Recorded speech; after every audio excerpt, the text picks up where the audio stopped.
Bonjour à tous et à tous et bienvenue à votre flash d'information sur Malik Onafeni Web TV.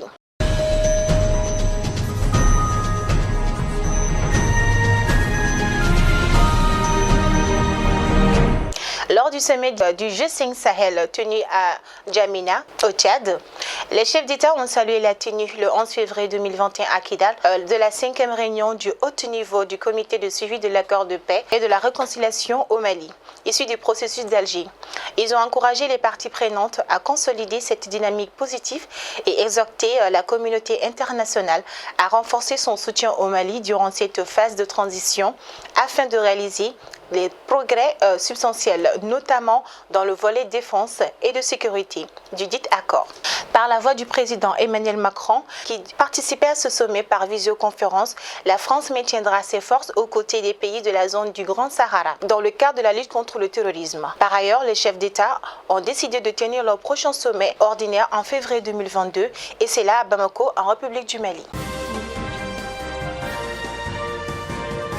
Lors de la réunion du comité de suivi de l'accord de paix à Kidal, le représentant spécial du secrétaire général des Nations Unies au Mali, M. Mohamed Salet Anadif, avait relevé des avancées substantielles qui étaient selon lui à mettre à l'actif des nouvelles autorités maliennes, de la médiation internationale et de l'engagement de tous les partenaires du Mali. La MINUSMA, avait-il annoncé, va apporter une contribution de 1 million de dollars, soit 500 millions de francs CFA, pour la réalisation du barrage de retenue d'eau sur l'ouest de Kidal pour qu'il y ait des retenues d'eau pour les populations pendant un certain temps en permanence. Une équipe du Conseil national du patronat du Mali, CNPM, avec à sa tête le président Amadou Sangaré Djidjadji, a rencontré le 13 février 2021 les membres de la Chambre nationale des experts et évaluateurs immobiliers du Mali. L'objectif de cette visite était de prendre contact avec les membres de cette structure, discuter avec eux des problèmes afin de trouver des solutions idoines aux difficultés auxquelles ils sont confrontés.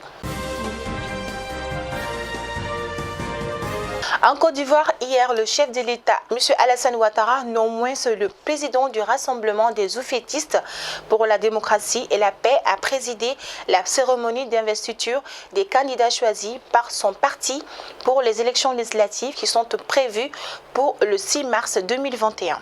Le président Ouattara en a profité pour revenir sur le dialogue politique et de la libération conditionnelle de certains leaders de l'opposition accusés d'être impliqués dans les violences électorales, qualifiées selon lui de gestes d'apaisement consentis après la période de tension politique en 2020. Il a cependant fait entendre qu'il n'y aura pas d'impunité car les enquêtes se poursuivent et qu'il y aura des surprises quant à l'implication de certaines personnalités qui étaient censées être des personnes de grande sagesse et de grande probité. Le président du RDHP, M. Alassane Ouattara, a demandé aux 255 candidats investis d'aller vers les électeurs afin de remporter une victoire majorité écrasante à l'Assemblée nationale.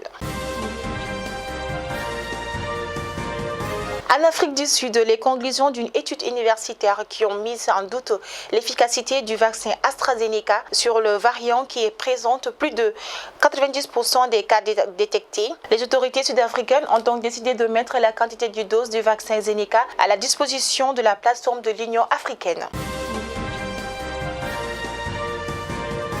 C'est donc tout pour aujourd'hui pour votre flash d'information sur Malik Onafeni Web TV.